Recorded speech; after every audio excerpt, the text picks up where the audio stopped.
Hola, mi nombre es Inés Mongua y hoy voy a presentar el análisis ético del caso de María, una psicóloga forense que enfrenta un dilema importante durante la evaluación de un joven de 17 años implicado en un proceso penal. Para ello, realiza entrevistas clínicas y aplica pruebas psicométricas y proyectivas. Sin embargo, cuando revisa los resultados, se da cuenta de que los indicadores son ambiguos y no le permiten hacer una conclusión clara sobre la imputabilidad. A esto se suma que el fiscal del caso le presiona para entregar un informe contundente y hasta le sugiere que incline su interpretación hacia un diagnóstico de psicopatía. Además, la institución le exige rapidez, lo que incrementa la presión y limita la rigurosidad que ella necesita para hacer un trabajo responsable. El dilema ético es: ¿debe María realizar un informe con conclusiones forzadas o vagas para cumplir con la presión del sistema judicial a pesar de que los datos no lo sustentan? Consideraciones éticas con base en la Ley 1090 de 2006. Primera consideración: ambigüedad en los resultados psicológicos. Ante esta falta de evidencia suficiente, María no puede emitir un diagnóstico concluyente, ya que esto iría en contra de los principios fundamentales del ejercicio profesional establecidos en la Ley 1090 de 2006. En primer lugar, el artículo 2, numeral 1, establece el principio de responsabilidad, señalando que los psicólogos deben mantener los más altos estándares de su profesión y aceptar las consecuencias de sus actos, asegurando que sus servicios se utilicen de manera adecuada. Emitir un diagnóstico basándose en resultados inciertos sería contrario a este principio, pues implicaría un uso inadecuado e irresponsable de la evaluación psicológica. Asimismo, el artículo 2, numeral 2, referente al principio de competencia, indica que los psicólogos deben reconocer los límites de su competencia y las limitaciones de sus técnicas, actuando únicamente dentro de los márgenes de aquello para lo cual están cualificados. La competencia profesional implica saber cuándo la evidencia es suficiente para emitir un juicio. En este caso, María reconoce que los resultados disponibles no permiten concluir sobre imputabilidad, lo cual demuestra un adecuado ejercicio de su competencia. De igual manera, el artículo 2, numeral 8, sobre las evaluaciones técnicas, establece que los psicólogos deben aplicar e interpretar instrumentos de evaluación promoviendo el bienestar del usuario y evitando el uso indebido de los resultados. Este principio exige que María base su informe únicamente en datos reales obtenidos de la evaluación, exponga con claridad qué hallazgos se encontraron, cuáles no y cuáles son las limitaciones del proceso. Resista cualquier intento de manipulación externa de los resultados, como la presión del fiscal, dado que esto afectaría la integridad de la evaluación y pondría en riesgo el bienestar del joven evaluado. Finalmente, el artículo 47 refuerza esta postura al señalar que los test, entrevistas y observaciones no son suficientes para hacer evaluaciones diagnósticas y que cualquier inferencia diagnóstica debe surgir de un proceso evaluativo, amplio, profundo e integral, utilizando técnicas debidamente validadas y estandarizadas. Esto significa que María está obligada a ser cautelosa y a no formular conclusiones apresuradas. Segunda consideración: presión del fiscal para la entrega del informe con un diagnóstico de psicopatía. La presión ejercida por el fiscal para que María emita un diagnóstico de psicopatía constituye una vulneración directa a los principios éticos y deontológicos que regulan la práctica profesional del psicólogo.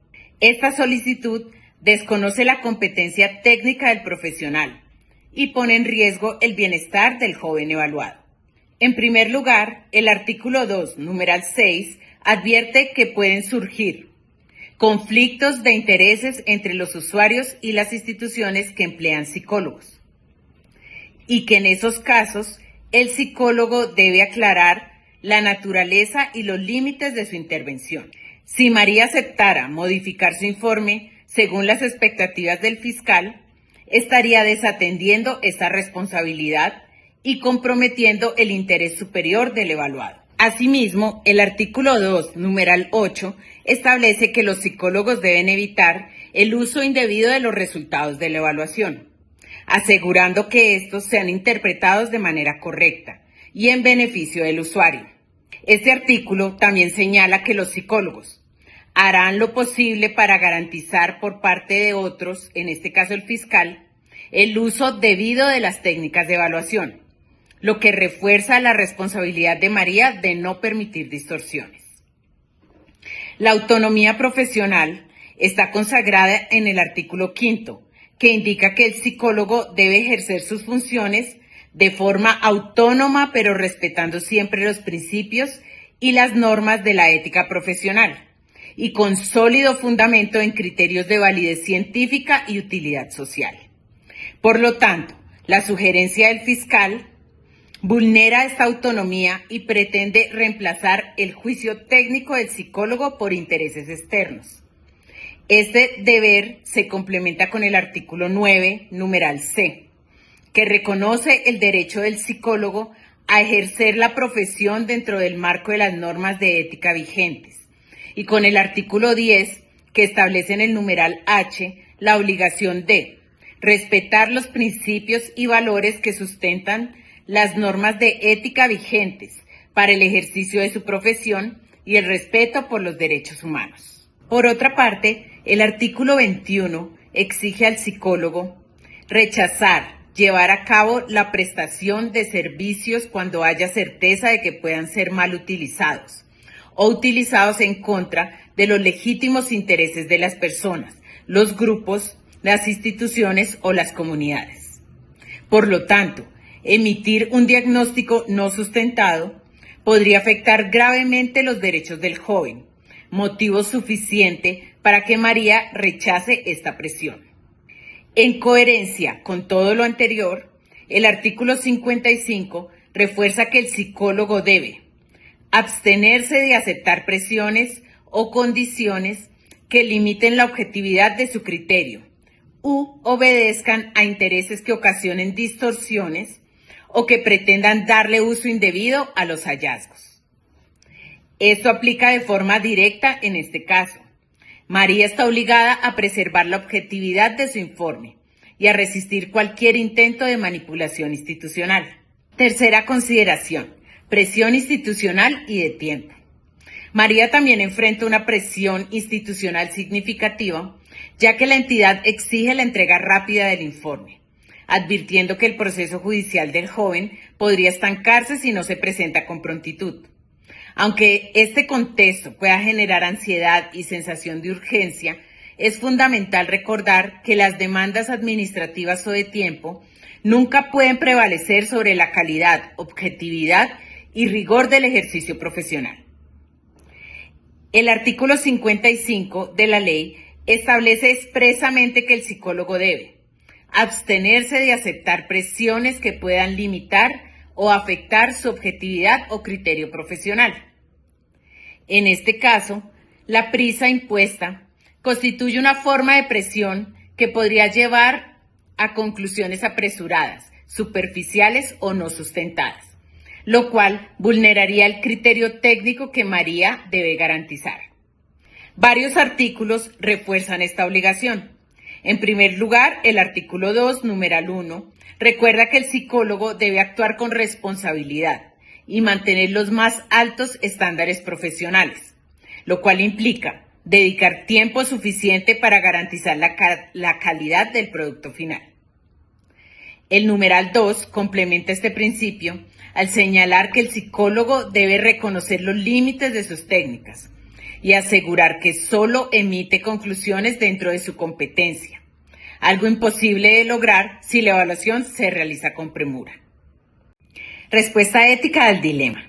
María no debe elaborar un informe forzado, ni inclinarse hacia diagnósticos no respaldados por evidencia, aunque sean solicitados por el fiscal, puesto que las autoridades judiciales no son competentes en la opinión técnica y científica que faculta el psicólogo. La conducta ética es entregar un informe objetivo, técnico y honesto, describiendo con precisión lo que muestran y lo que no muestran los resultados. Rechazar diagnósticos impuestos o sugeridos por terceros, incluso si provienen de autoridades judiciales. Proteger el bienestar del joven, evitar un daño injustificado y salvaguardar sus derechos. Preservar la autonomía y la integridad de la práctica psicológica en coherencia con los principios científicos y éticos de la profesión. La respuesta ética no consiste en complacer presiones del sistema judicial, sino en sostener con firmeza el rigor técnico y científico que protege tanto al profesional como al evaluado.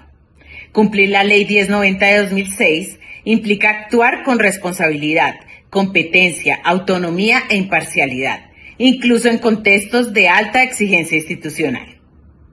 Muchas gracias.